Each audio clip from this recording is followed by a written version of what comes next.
Los fármacos en las enfermedades crónicas están solo manteniendo al paciente con síntomas controlados, pero no están sanando desde la raíz. Pero en la mayoría de los casos tenemos pacientes con síntomas que necesitan fármacos para mantenerse sin esos síntomas, y la presencia de esos fármacos de por vida, la mayoría, nos dice que no sanan, porque si sanaran en algún momento podrían dejar de usarlo. Las farmacéuticas llevan la delantera en las publicaciones y bueno, hay mucho dinero detrás, y a partir de eso se entregó apoyo económico solamente a las universidades que trabajaban o que quisieron trabajar con fármacos que en ese momento eran derivados del petróleo. Y sabemos que se cerraron muchas escuelas de homeopatía y de naturismo. Entonces ahí partió una medicalización de la medicina. Entonces el cáncer empieza desde chico, cuando bloqueamos con antihistamínicos todos los procesos, cuando bloqueamos con antiinflamatorios, cuando no permitimos que la fiebre haga su trabajo. El mejor modulador del sistema nervioso que yo conozco no está en la farmacia, y podría ser incluso gratis, que es el... Hay estudios que dicen que es el doble más efectivo en la depresión que los antidepresivos. Eliezer, bienvenido al podcast En Busca de Reformar el Sistema de Salud. Para mí es un honor charlar hoy contigo. ¿Cómo estás? Muy bien, muy contento, y para mí también es un honor, Gonzalo. Te agradezco la invitación y sentirnos tan cerca a pesar de que los kilómetros nos separan físicamente. Como primera pregunta, claro, vos sos médico y vi como un poco tu historia de cómo fuiste cambiando. Me gustaría hacerte la pregunta de: ¿los medicamentos curan las enfermedades? Mira, si hablamos de fármacos, yo la verdad tengo que partir diciendo que me saco el sombrero cuando los médicos en una urgencia salvan una vida. Una persona que llega a un punto en que no debiera haber llegado, por ejemplo, un infarto, o que llega con un accidente, una fractura o un trauma ocular, ahí el especialista con sus fármacos y su expertise salvan estructuras, salvan vidas. Ahí yo no tengo nada que decir. El mensaje que yo digo es que los fármacos en las enfermedades crónicas están solo manteniendo al paciente con síntomas controlados, pero no están sanando desde la raíz, en la mayoría de los casos. No en todos, pero en la mayoría de los casos tenemos pacientes con síntomas que necesitan fármacos para mantenerse sin esos síntomas, y la presencia de esos fármacos de por vida, la mayoría, nos dice que no sanan, porque si sanaran en algún momento podrían dejar de usarlo.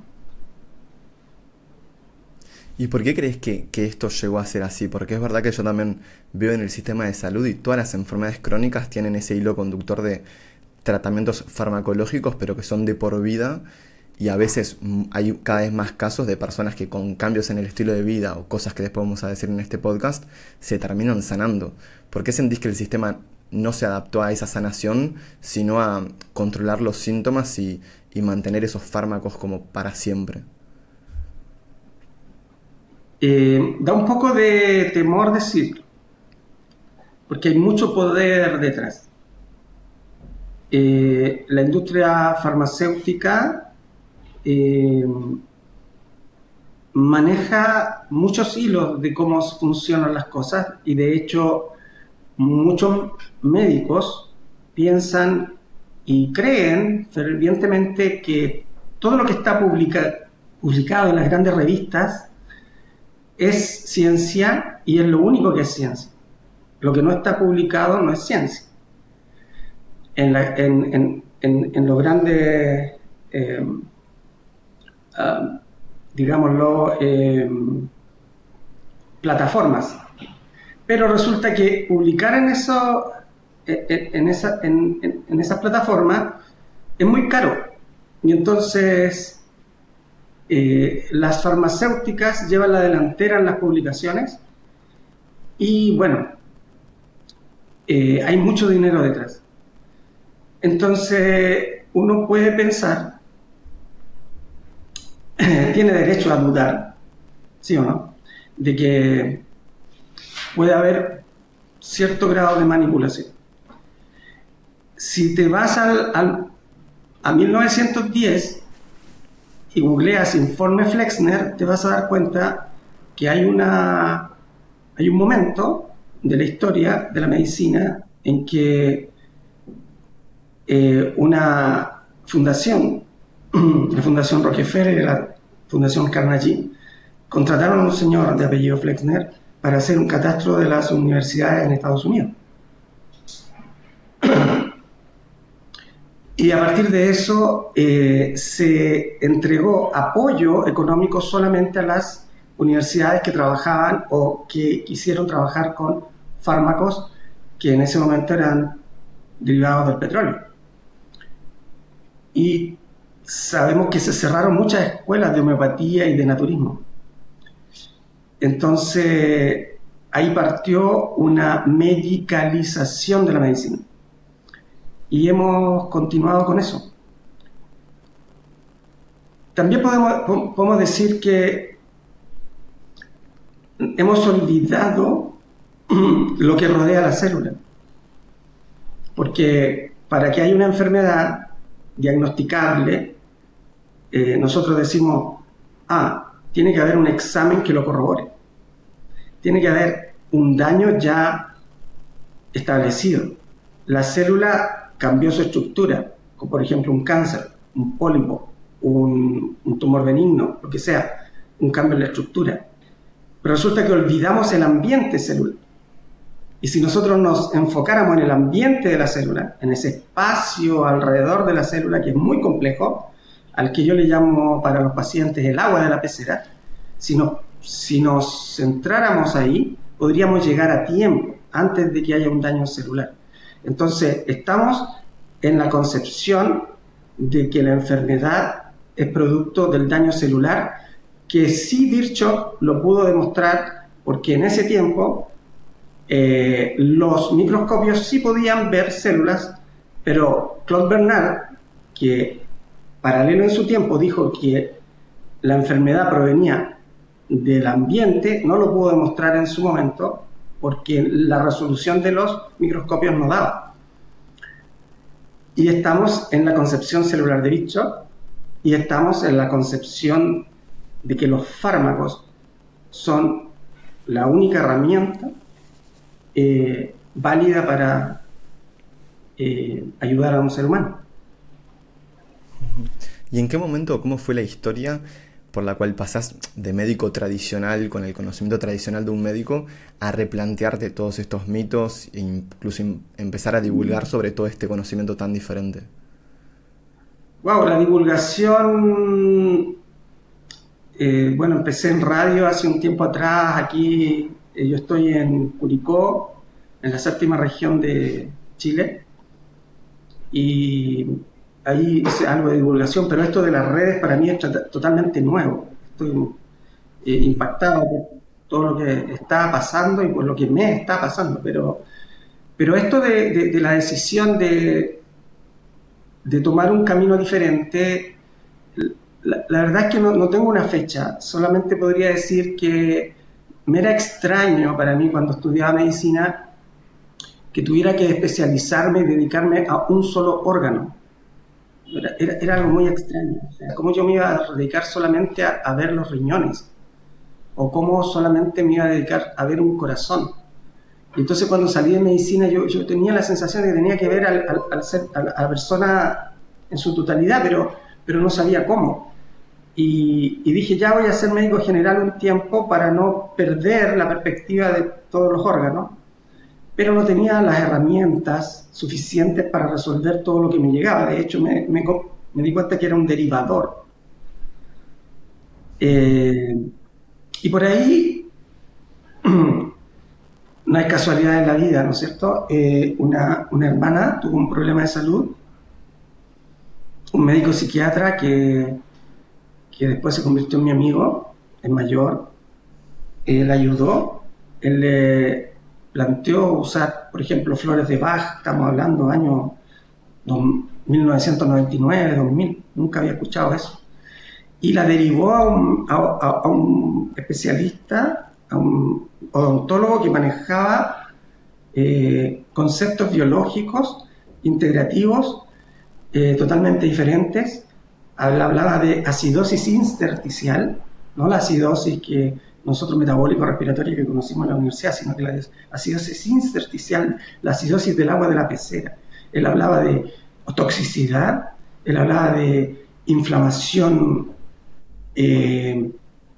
global, y entonces, por ejemplo, me llamó mucho la atención que le dijera a mi hermana, retira los lácteos y el azúcar ya. Entonces, cuando él supo que era médico, esa consulta duró más de 2 horas. Él se interesó en decirme, mira, esto, me empezó a mostrar, me regaló unos CD, y después me invitó a una clase del doctor Arturo Ovirne, y él me dijo, no puedes perdértela porque él es un maestro, él es un médico colombiano que nos ha enseñado todo lo que tiene que ver con bioregulación y que antes tenía otro nombre, que se llamaba homotoxicología, un nombre complejo, y ahora se llama bioregulación. Él nos enseñó cómo mirar al ser humano desde la totalidad, cómo ir hacia el origen ahí en el espacio intercelular, cómo influir ahí, y cómo la dieta, el ejercicio, el manejo del estrés eran las claves para que un ser humano pudiera estar en equilibrio. Y Me claro, parece súper interesante. Seguí, disculpa que te interrumpí. no me has interrumpido para nada. Ah, genial, bueno, no, que me parece súper interesante esto de cómo la medicina cada vez se especializa más y obviamente eso tiene un montón de aspectos positivos porque si te quebrás el hueso más específico, si tenés un problema, eso salva vidas que haya especialización, pero por otro lado, a veces se deja de tratar al paciente como un todo, ¿no? Y cómo todo está conectado, ¿no? ¿Por qué crees que es importante volver a veces un poco a esta medicina más integral o a ver al cuerpo humano como un todo y cómo podemos empezar a aplicarlo? Y no es que yo crea que sea importante, mi opinión puede ser muy irrelevante. El paciente cuando llega muestra todo un mundo, es un mundo.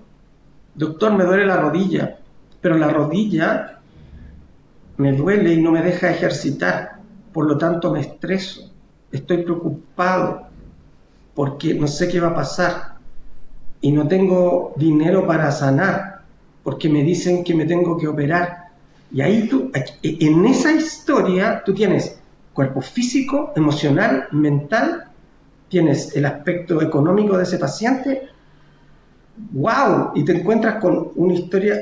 Entonces ya el paciente te viene a decir, oiga, tómeme en cuenta por favor y no veas solamente mi rodilla. Ese es un ejemplo, pero después tú empiezas a buscar y te das cuenta que hay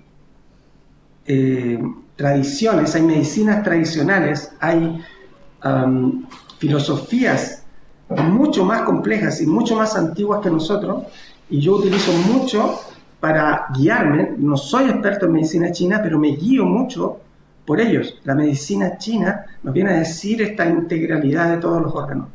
Y entonces, en la rodilla yo encuentro en un punto de acupuntura por dentro que es un punto de hígado, por fuera de vesícula biliar y por delante un punto de estómago, y entonces yo tengo que, si el paciente tiene un problema de rodilla, yo tengo que ir a ver esos órganos. Y después el estómago, que es la parte, que es un punto que está por delante de la rodilla, me dice que ese estómago está conectado con su tiroides, está conectado con su páncreas y está conectado con la red de colágeno. ¡Wow! Entonces tenemos en la rodilla otro mundo. Entonces tengo que yo ir a decirle, cuide su alimentación, desintoxiquemos el hígado, limpiemos el intestino que está intoxicando el hígado. Y claro, eso no quiere decir que no intentemos reparar la rodilla, que sí se puede. Y eso es otra cosa que yo me impresiono todos los días las cosas que el ser humano es capaz de lograr cuando tú le das las condiciones a la naturaleza para que la naturaleza haga y cumpla su propósito. Tú tienes que ser muy humilde y decir, yo no sé todo lo que hay, todo lo que ocurre, no lo sé. Y con lo que sé, tengo que decirle a darle las condiciones a que esa naturaleza haga el trabajo. Y yo he visto, pero wow. O sea, te doy un ejemplo. Paciente, 75 años, fractura de húmero, desplazada y montada. No la pueden operar por riesgo anestésico. Tiene Alzheimer, no coopera. Y entonces la dejan con una valva a que pegue de forma espontánea. Un mes y la señora no duerme de dolor. Entonces tú empiezas a generar las condiciones y usamos medicamentos inyectables homeopáticos. Ahí. 2 semanas empieza a disminuir el dolor. Un mes mueve el brazo, pegó mal, pero pegó así y ahora ya no usa valva. Y entonces dices, como si pega eso, ¿cómo no va a poder regenerar un disco intervertebral, un menisco o una mucosa intestinal, etcétera? Entonces es maravilloso las cosas que pueden ocurrir. Es increíble. Y claro, el sistema de salud es eso, ¿no? Que se centra muy en lo agudo, soluciones como rápidas, cuando en realidad hay todo un montón de conocimiento que puede ayudar mucho más e ir a la sanación, ¿no? ¿Cuál crees que es que las personas, imagínate una persona que tiene un problema de salud y va al médico y claro, simplemente tiene las herramientas del sistema de salud? ¿Qué le dirías a esa persona que simplemente está con esas herramientas para que entienda de que hay todo un mundo diferente o qué puede empezar a hacer para buscar la sanación por otro lado? ¿Qué pregunta? Porque resulta que tú me dices a esa persona, ¿a quién? Si tú me dices Gonzalo Spinelli, tú, y yo converso un rato contigo, a lo mejor voy a tener alguna idea de quién eres tú y de qué te pasa y cómo puedo ayudar, pero si no conozco a la persona, mira que un diagnóstico no te dice casi nada de una persona, porque una sola situación patológica puede ser un punto en común de muchos pacientes, claro. Por ejemplo, una gastritis. Pero para llegar a esa gastritis hay distintos caminos. Y hay distintos factores que generan la inflamación. Y nadie es igual a otro.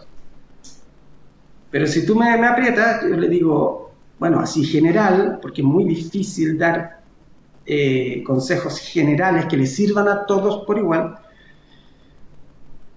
Bueno, primero, nutrición. Tienes que usar el combustible indicado por el fabricante. O sea, hay mucha gente que tiene vehículos, no todos, pero los que tienen vehículos, si uno le pregunta, tiene un auto, un vehículo, un carro, no sé cómo le dicen allá en Uruguay. Sí, auto. Ya. Cada 10.000 kilómetros les cambian los filtros, les cambia el aceite. ¿Qué filtro le pone y qué aceite le pone? No, la que me dice el mecánico, no otra, porque se me puede echar a perder.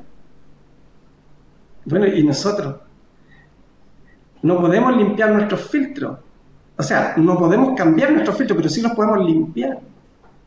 Llámese filtro de aceite, hígado, filtro de aire, pulmón, filtro de agua, riñón.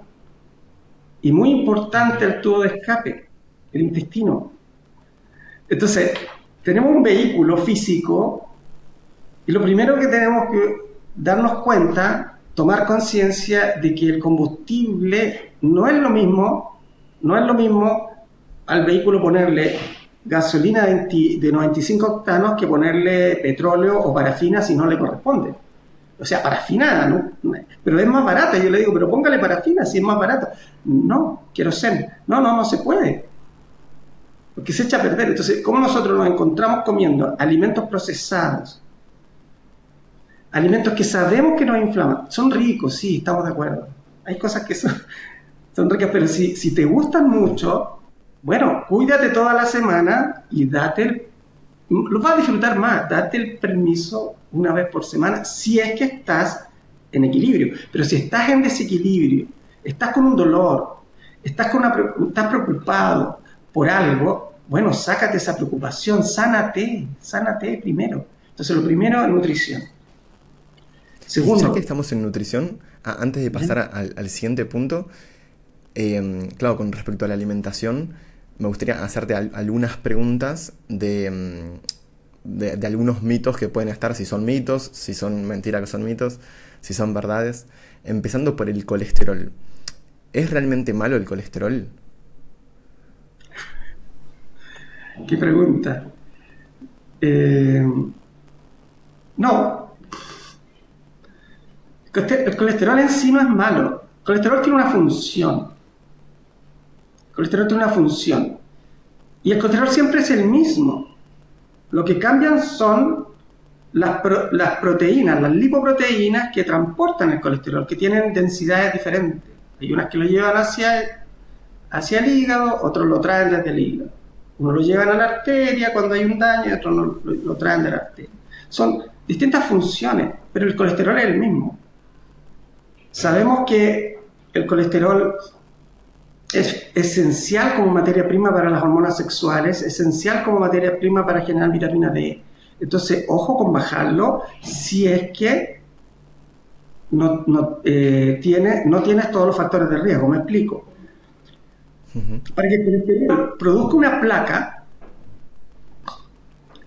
se tienen que cumplir muchos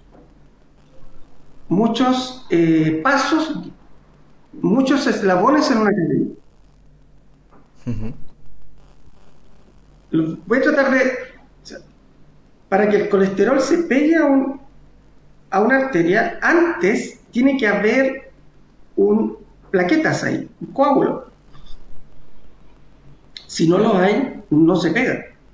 Segundo, si el colesterol no está oxidado, tampoco se va a pegar. Tercero, para que la placa se pegue, previamente tiene que haber un daño en el endotelio. Endotelio es la capita por dentro de la arteria. Y antes de ese daño tiene que haber un proceso inflamatorio de la arteria.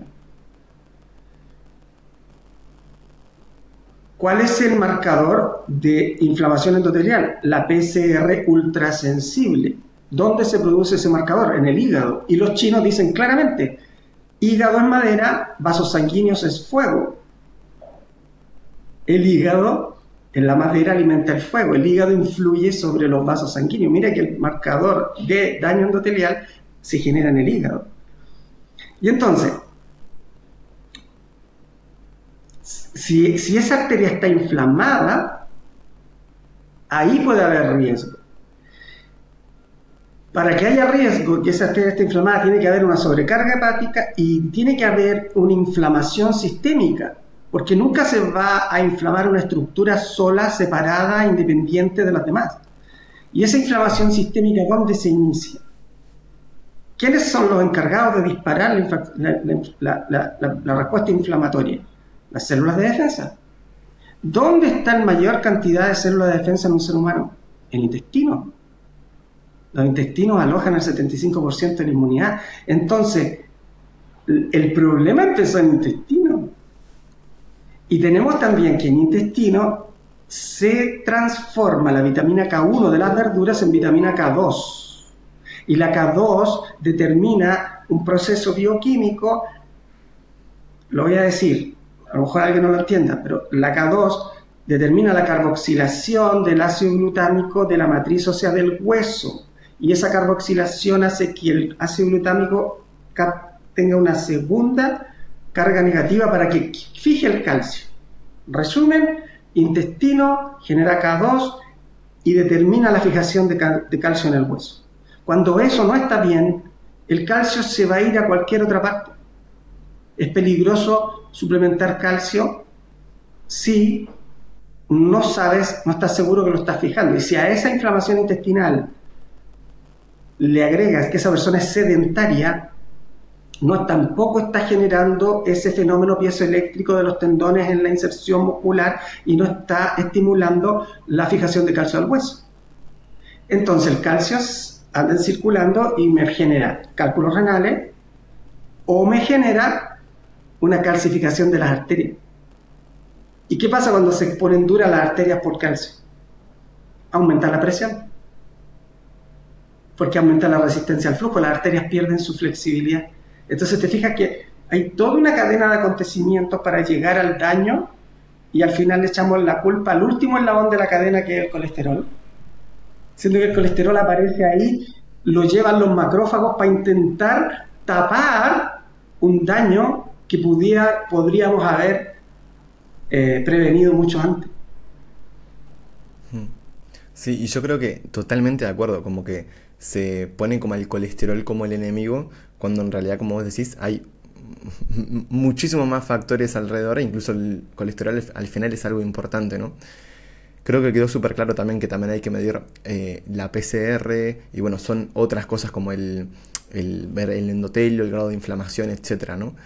Y de forma práctica, porque claro, si no es el colesterol, imagínate una persona que piensa que el colesterol era el factor de riesgo cardiovascular más importante. ¿Cuáles dirías que son los factores de riesgo que sí hay que prestarles atención y que como que nos podemos cuidar para mejorar nuestra salud cardiovascular? Bueno, los factores de riesgo, bueno, son muchos, ¿no? O sea, es decir, hay algunos que podemos definir claramente. Por ejemplo, así, sencillo, eh, Ujú. grasa corporal. Voy y me la mido, no, muy sencillo, muy sencillo. Me tomo una wincha, me mido alrededor del ombligo y me mido alrededor de las caderas. Divido el valor a nivel del ombligo partido por la medida alrededor de las caderas.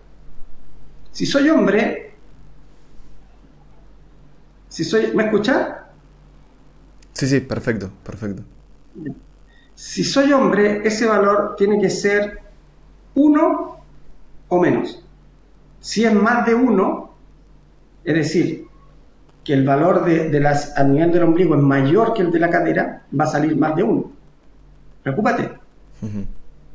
Entonces uno ve un paciente que tiene, nosotros en Chile le decimos poncherita, se hace un abdomen prominente y a veces hasta colgando, tiene riesgo cardiovascular.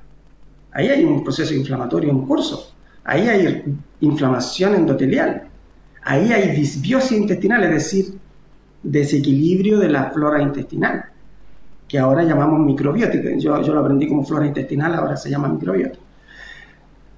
¿Te fijas? Y en la mujer el valor debe ser 0,8 o menos. Entonces, ahí ya tienes un punto. Y claro, pueden medir masa muscular, exámenes de laboratorio, etcétera. Y el otro factor, eso tiene que ver con todo esto que estamos hablando, tiene que ver con los hábitos nutricionales y la falta de ejercicio. Entonces, al final, esos son los grandes problemas. O sea, nos alimentamos mal y somos sedentarios. Pero después viene a triangular el estrés. Y ahí estamos todos. Todos tenemos algún grado de estrés. Entonces, ¿cómo yo? A ver, ni siquiera yo podría decir controlar, pero no pasa por controlar. Convivo con Ujú. el estrés sin que el estrés me haga tanto daño. Es por ahí. ¿Te fijas? Claro, ¿Cómo ¿crees hago? que el estrés tiene un impacto negativo para la salud? ¿Es tan importante? Que yo crea. Sí. Otra vez.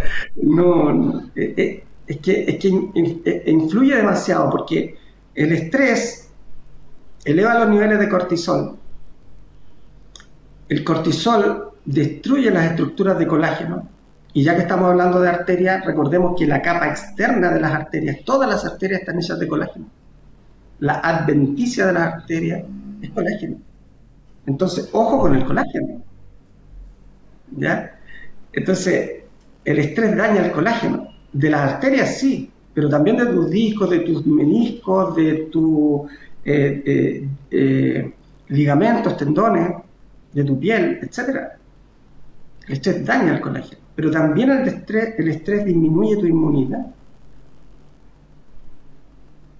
El estrés al final va alterando estructuras de colágeno, y ahí están todas, el colágeno está en todas partes, y el estrés va disregulando tu sistema nervioso y por lo tanto alterando la producción de neurotransmisores. El estrés también altera la microbiota, y la microbiota es el origen, vamos a decir, de casi todas las enfermedades, por no decir todas, que yo me atrevería a decir que son el 100% de las enfermedades se originan en la microbiota, que antes yo pensaba que era la mayoría y no. Siempre hay una alteración de la microbiota en el origen de cualquier enfermedad, y eso es alterado por el estrés. Entonces ahí hay un panorama sencillo, simple, pero entendible de que bajar las revoluciones aquí en nuestra cabecita es fundamental. Fundamental. ¿Cómo hacerlo? ¿Y cómo podemos, cómo podemos empezar a hacerlo? El mejor modulador del sistema nervioso que yo conozco no está en la farmacia. Y podría ser incluso gratis, que es el ejercicio físico. Hay estudios que dicen que es el doble más efectivo en la depresión que los antidepresivos, por ejemplo. Genera sustancias dentro del cuerpo que te modulan el estrés y te hacen sentir mejor, en bienestar. Ejercicio físico. Entonces, es lo primero que hay que hacer. Y otra cosa que hay que hacer es nutrición para el estrés. ¿Por qué? ¿Qué tiene que ver el estrés, la nutrición con el estrés?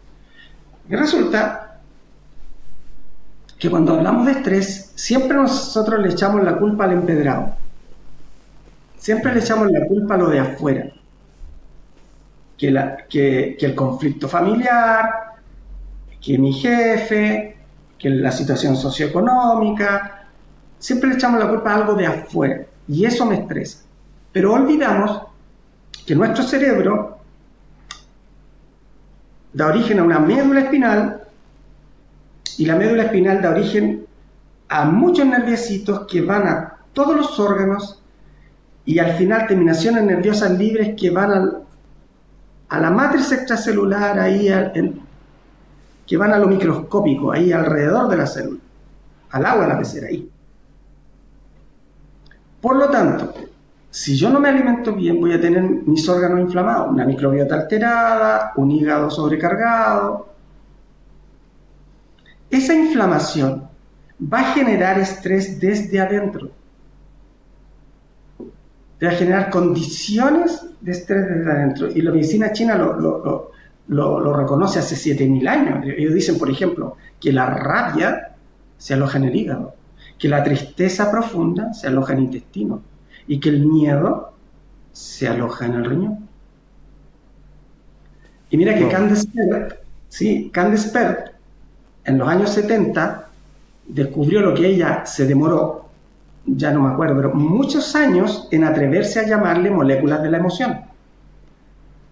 Porque tenía miedo de decirle así. Ella descubrió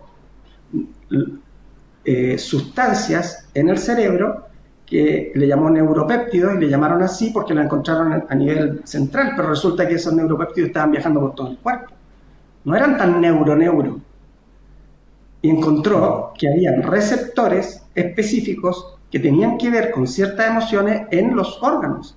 Y ella vino a corroborar que habían ciertas sustancias que tenían que ver con la rabia que tenía receptor en el hígado, por ejemplo. Entonces, todo va calzando.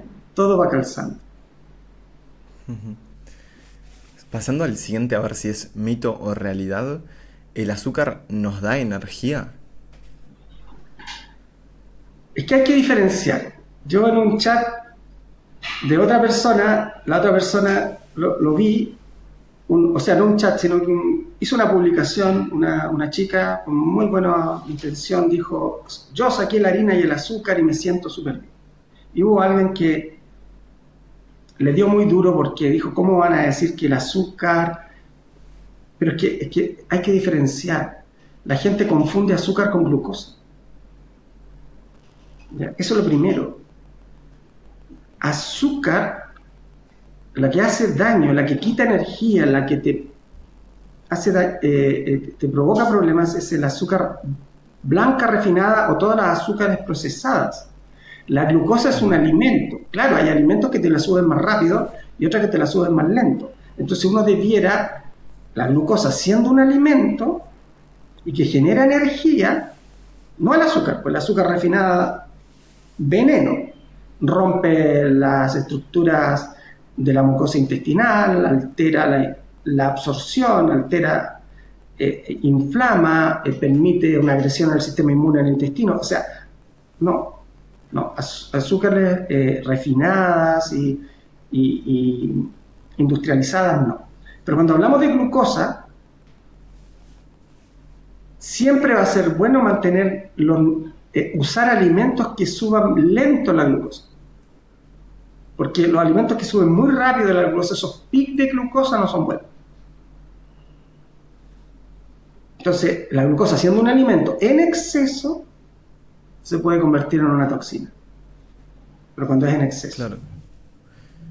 Y acá para verlo, si querés, de un poco de forma más práctica o para aplicarlo en el día a día, ¿qué alimentos dirías que no son buenos incluir en términos generales? Capaz que son muy comunes y no son buenos. ¿Y cuáles sí recomendás?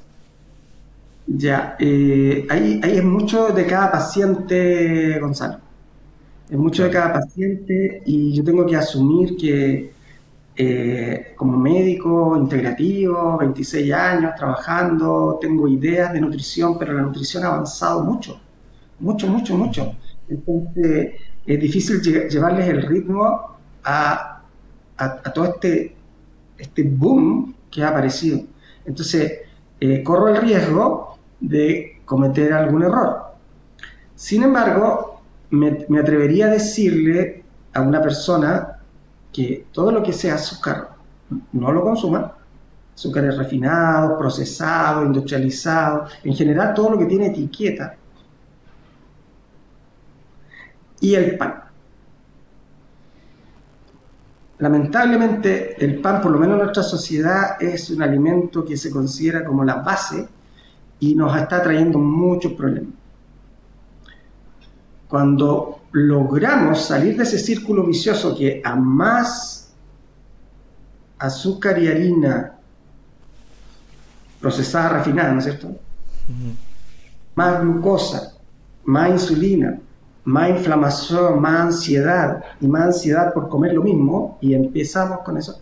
Si podemos salir de ahí y meterle ejercicio y alimentos que no nos suban tanto la glucosa, como pueden ser incluso un pan, pero de otro tipo de harina que no sea de trigo o, o maíz, que el maíz también está trayendo problemas. Acá en Chile ha venido mucha gente de otras culturas, Colombia, Venezuela, y nos trajeron las arepas, que son bien ricas, las he probado, pero nos está generando inflamación también por ahí. Nos está Claro. generando pic de glucosa y pic de insulina. Entonces, cuidado con eso. No estoy diciendo que sea cero, pero va a depender del estado, de tu estado inflamatorio y de tu estado metabólico. Si tú estás bien, haces ejercicio, no tienes síntomas, no tienes nada de que preocuparte, no debiera pasar nada de vez en cuando, pero de vez en cuando. Pero si empiezas a comer todos los días, sí van a pasar cosas. ¿Qué recomendaríamos? Bueno, sí serían recomendables dentro de un contexto, porque tampoco es para todos igual. Sería recomendable, bueno, verduras, muchas verduras, las frutas controladitas, depende, ¿no es cierto? Una persona que gasta, un niño, por ejemplo, que gasta energía, que corre, o un deportista sí puede comer más fruta que una persona que es sedentaria. Pero ojo con la fruta. Y no todas las frutas son iguales, pues hay unas que suben más, otras que suben menos. ¿Te fijas? Entonces hay que a veces asesorarse o buscar cuáles son las más adecuadas. Y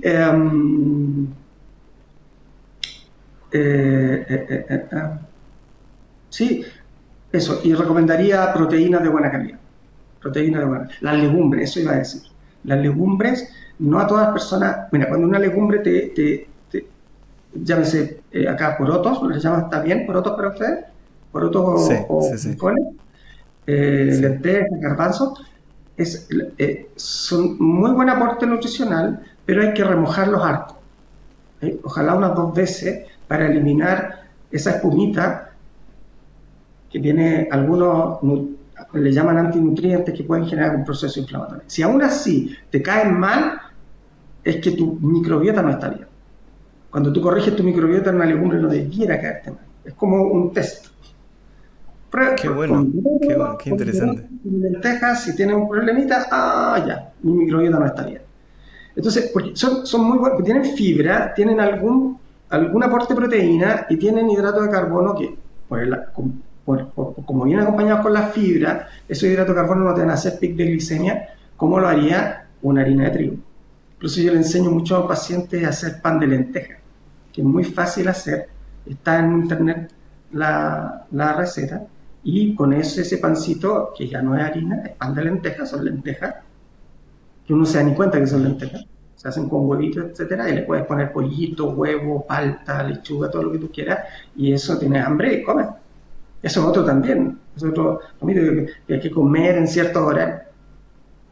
No estamos hechos para eso.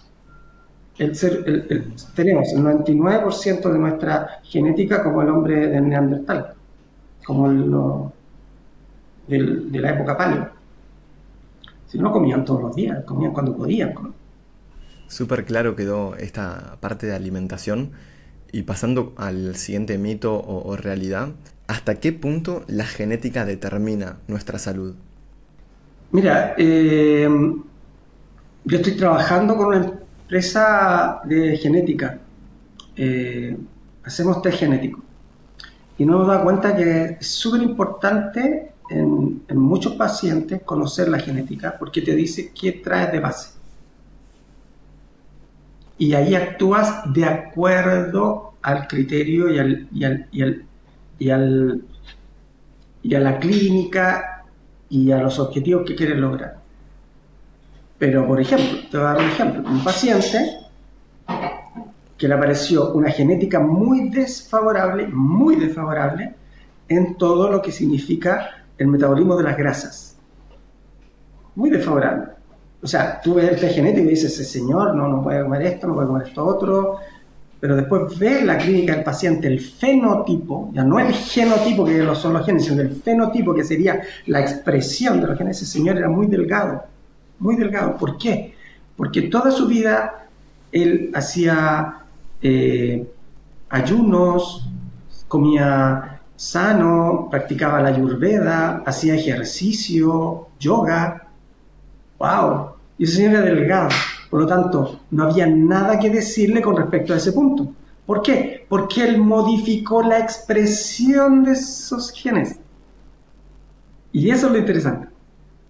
Entonces, conocerlo es fantástico, pero si no los conoce, bueno, ya sabes, nutrición, ejercicio, moderación del estrés, manejo de la inflamación, desintoxicación, etcétera.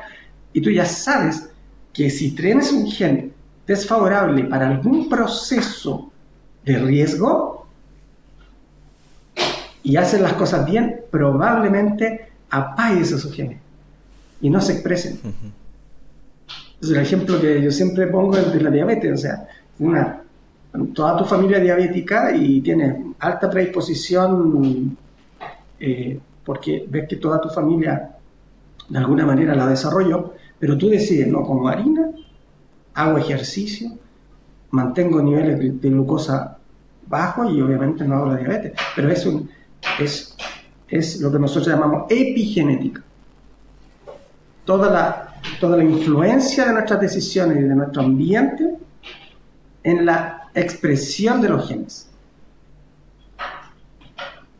Por lo Y creo que tanto, este concepto está buenísimo sí, perdón. porque dejamos de tener la idea de que nuestra salud depende de algo que no podemos controlar, sino que entendemos de que tenemos el control de nuestra salud y con buena educación podemos ser saludables y no depende del azar o de la suerte. No, no es suerte. No es Ujú. tampoco mala suerte tener una enfermedad grave. No es mala suerte.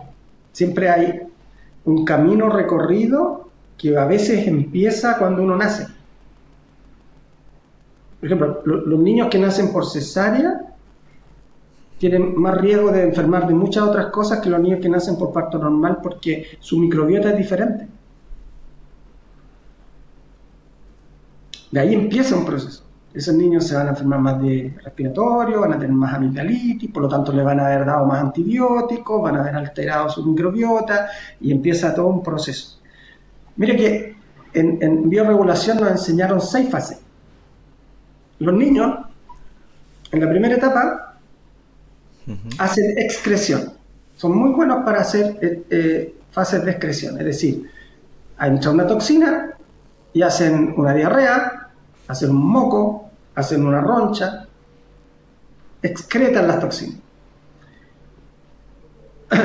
Después viene una fase de reacción o inflamación, en que empiezan a, ya no las excretan, sobre todo porque en cada vez que excretan algo, hacen una excreción, se les bloquea esos procesos.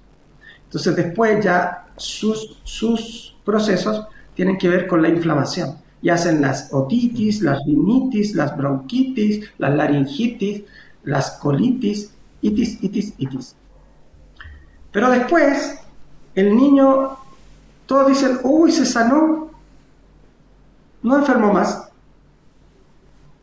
Y eso cerca de la adolescencia, hasta la edad adulto joven. Y tú, un tiempo en que aquí decimos, como sapos y culebras, y no me pasa nada.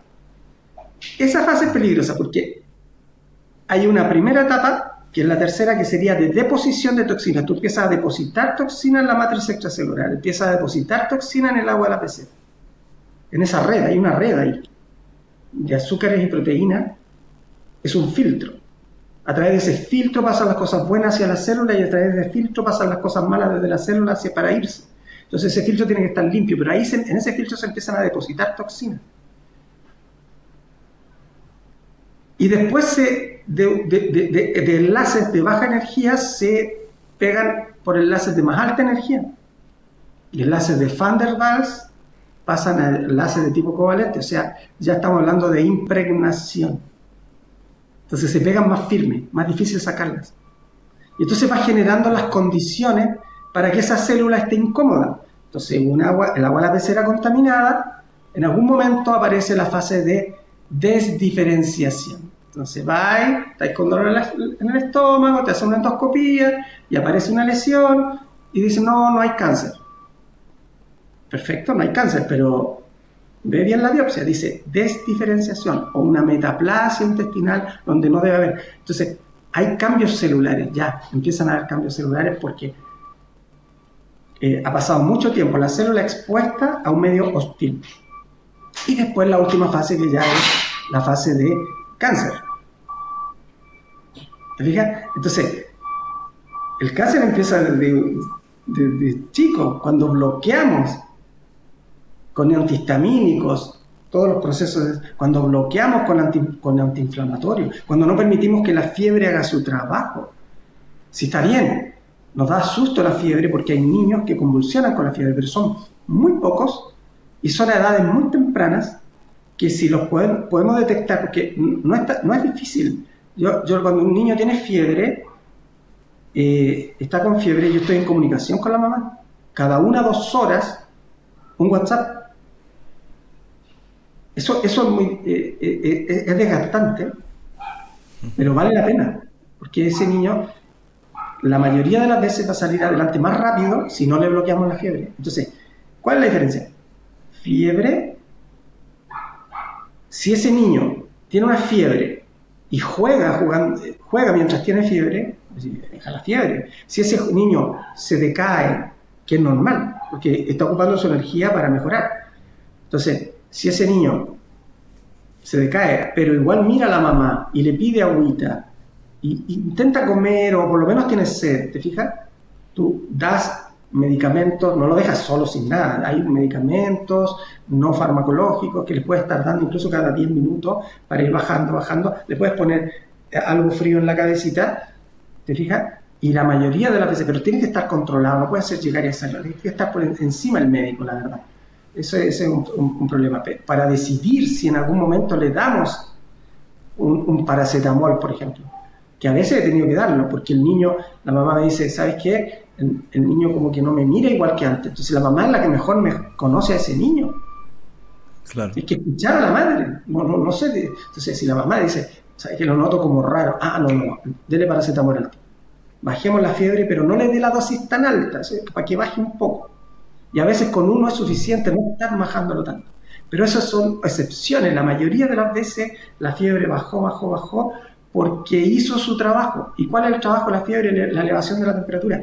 Controlar la replicación viral, ablandar el tejido ahí en lo microscópico para que todo lo bueno llegue a donde tiene que llegar, las células de defensa, el oxígeno, los nutrientes, y todo lo malo se vaya más fácil.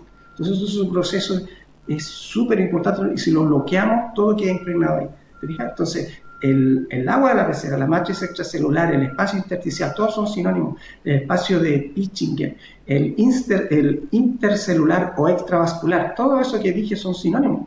Ese espacio tenemos que cuidarlo. Tiene que ser cristalino para que nuestros pescaditos, que son nuestras células, vivan en un ambiente limpio. Y ahí está la clave de la salud. Sí, súper interesante también esto de la fiebre, ¿no? Porque es verdad que medio que se asocia fiebre con dar un fármaco que baje la fiebre, pero al final la fiebre llega por algo y es el mecanismo de nuestro cuerpo para defendernos y es súper... Imagínate la cantidad de energía que el cuerpo gasta en eso. Entonces uno tiene que pensar, si es tan cara energéticamente, ¿por qué evolutivamente mantuvimos esa estrategia biológica de defensa? ¿Por qué se mantuvo? Porque es tremendamente eficaz. Simple. Entonces digo, de 10 niños, uno se lo bajamos con un fármaco y a lo mejor una sola vez. No es necesario, pero tienes que manejar otras cosas. Por ejemplo, la medicina de biorregulación tiene medicamentos que los homeópatas conocen mucho mejor que nosotros, que modulan la fiebre. Las terapias físicas, que son el frío externo, también ayudan, pero no con un fármaco. Súper interesante. Y pasando al siguiente mito o realidad, claro, hoy cada vez hay más personas que apenas se sientan cansadas o apenas empiezan su día, ya tienen ganas de dormir y se sienten cansadas y agotadas todo el tiempo. ¿Es normal estar así? ¿Qué crees tú, Gonzalo? Para mí no es nada normal. De medicina, Gonzalo. Tú eres Sí. un honor estar conversando con un colega y poder hablar todos estos temas. Eh, no puede ser normal a ninguna edad. Lo normal. A ver, mira el detalle. Que sea frecuente no es normal. Tener caries es muy frecuente, pero no es normal. Si todo el mundo anda cansado, no quiere decir que sea normal. Es frecuente, pero no es normal. Entonces estamos normalizando cosas que no lo son. La energía. ¿De qué depende? De múltiples factores tener energía. Pero al final, desde el punto de vista biológico, ¿quiénes generan la energía? Las mitocondrias. Las mitocondrias, que son unos organelos, hay chiquititos que están dentro de la célula, que generan energía. ¿Cuál es el órgano cuyas células tiene mayor cantidad de mitocondrias? El hígado. Y yo le digo a los pacientes, ¿cuál es la pila del cuerpo? ¿Cuál es la batería del cuerpo? El hígado. Entonces ahí ya tenemos varias cosas. Primero, ¿Qué necesita la mitocondria para que haga su trabajo? Oxígeno. Glucosa también, claro, pero oxígeno. ¿Y cómo va a llegar oxígeno al último rincón si yo no ejercito? ¿Cómo voy a despertar a las mitocondrias y cómo voy a estimular a que se generen nuevas mitocondrias si no hago ejercicio? Si yo no hago ejercicio, ¿cuál es el mensaje que le estoy diciendo a mis células? Le estoy diciendo, tranquila, no necesito energía, no necesito. Pero si yo hago ejercicio, le estoy diciendo, oye, en este cuerpo hay vida. Entonces la célula dice, uy, hay vida aquí, así que generemos energía porque hay mucho movimiento aquí. Es así de sencillo. La desintoxicación hepática es importante. Y todo lo que tiene que ver con los neurotransmisores, que en la mayoría son determinados por la función intestinal, empezando por la serotonina. Entonces, si tenemos bajos niveles de serotonina, vamos a estar tristes. Por eso la medicina china hablaba, la melancolía, que la tristeza profunda se aloja en el intestino. Es ahí donde se produce el 95% de la serotonina. Entonces, eso es lo que estamos viendo. Muy bajos niveles de serotonina por intestinos alterados, inflamados, por mala nutrición y estrés, y falta ejercicio, digámoslo, porque el ejercicio también modula la microbiota. ¿Ya? Y estamos viendo falta de oxigenación en personas que están manejándose con niveles de oxígeno menores a los óptimos. Y ahí lo importante para oxigenar las células y por ende el cuerpo es alimentación, ejercicio y gestión del estrés. Sí, claro. O sea que si tú cambias la Todo lo que alimentación, venimos diciendo. caemos siempre en lo mismo. Llegamos siempre en lo mismo. Si son tres, un cuarto pilar, pero son tres. Hay otras personas que definen 5 pilares, pero siempre va a estar ahí la nutrición, el ejercicio, el manejo del estrés. Claro, porque ahí en lo microscópico, en el espacio extracelular, se van alojando toxinas si yo no me alimento bien. No hay movimiento, no hay llegada de oxígeno si yo no hago ejercicio. Se genera los nerviositos también están aportando ahí con acidosis, estrés, también llegan ahí, ¿te fijas? Entonces,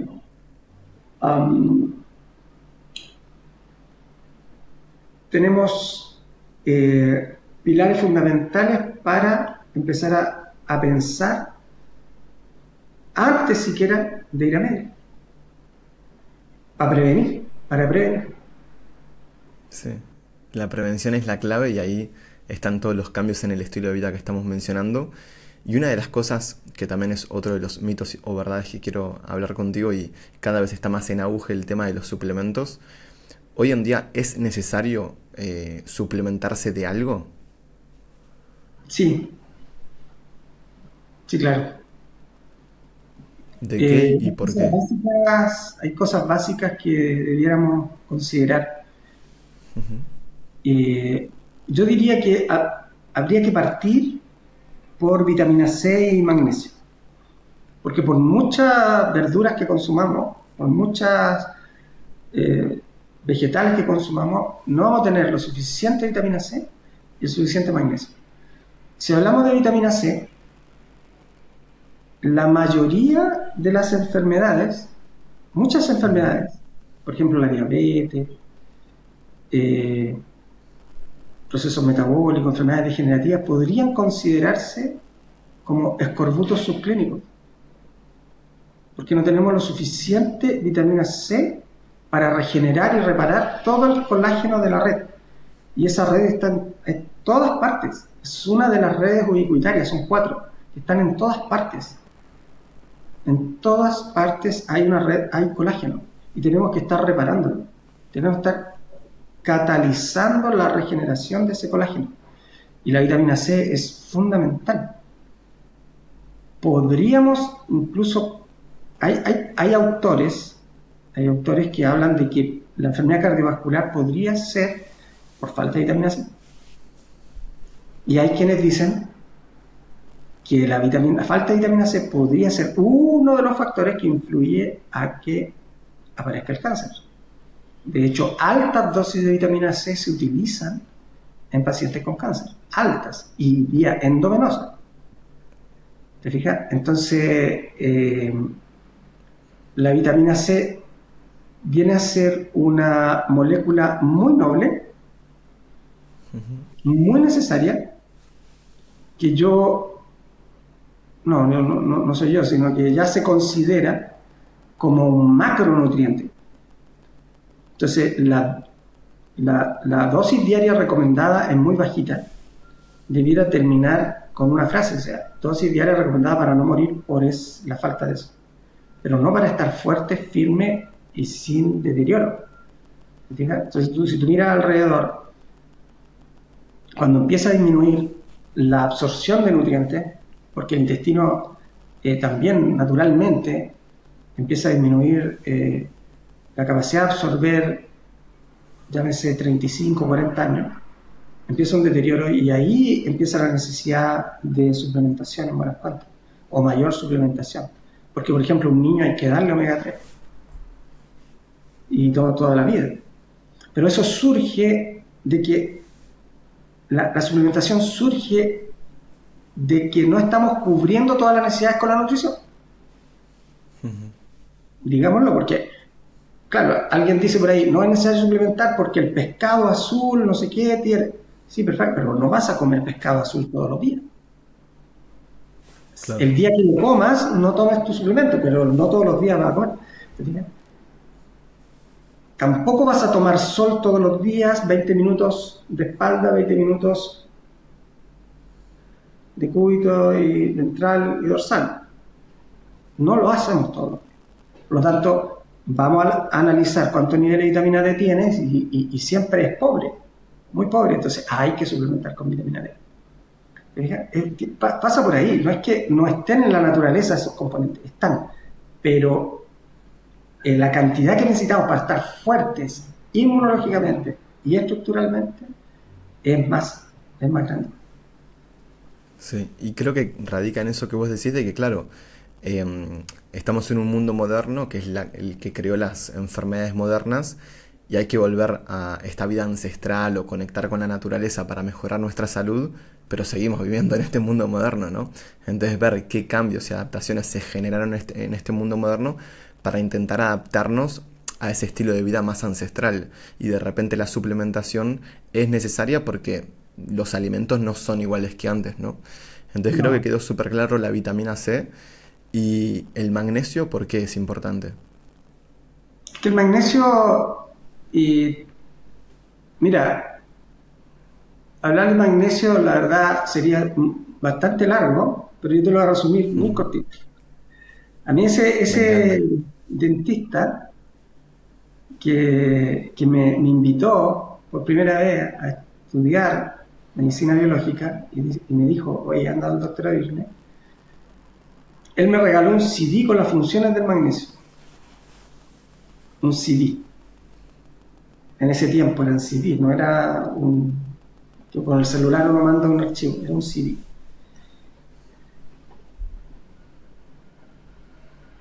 No, es que no paraba las funciones, no paraba y no recuerdo si lo leí todo o no porque era demasiada información. Casi no hay ningún rincón donde no esté el magnesio. O sea, podríamos decir que sirve para el cerebro, para la función arterial, para la función inmunológica, para la función cardiovascular, para la matriz ósea, etcétera, etcétera, etcétera. Entonces no... Hay personas, yo he visto personas que dicen, desde que empiezo a tomar magnesio me cambió la vida. O sea, así. Entonces, es importante ponerle un poquito de magnesio a la suplementación y un buen poco de vitamina C. Estamos hablando de gramos. Una persona adulta, 2 gramos, 3 gramos, y de ahí para arriba podría ser. Pero hay personas que dicen que no absorbes todo, que no es necesario tanto, y ahí hay un poquito de controversia.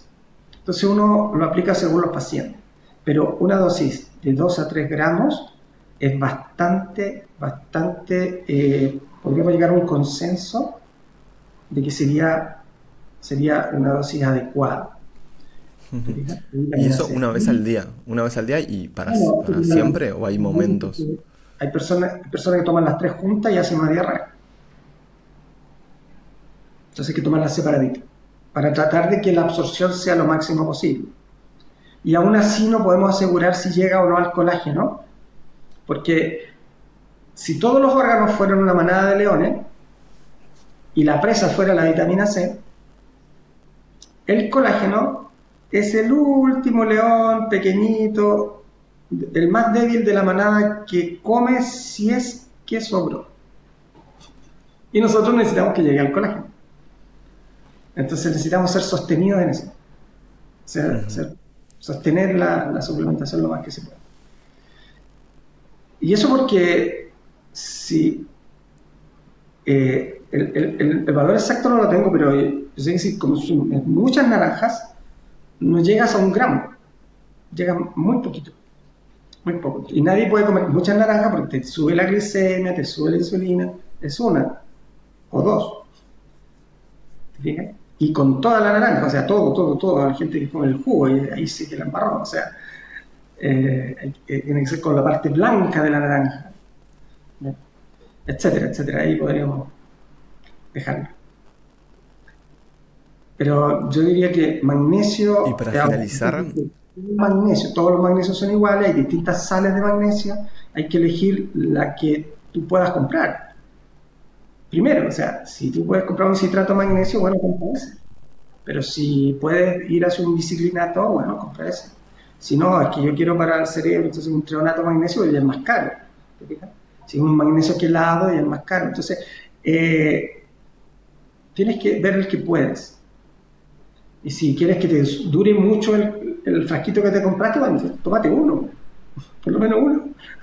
Si puedes tomar dos de 500, está haciendo 1 gramo, en una persona adulta no nos vamos a equivocar mucho.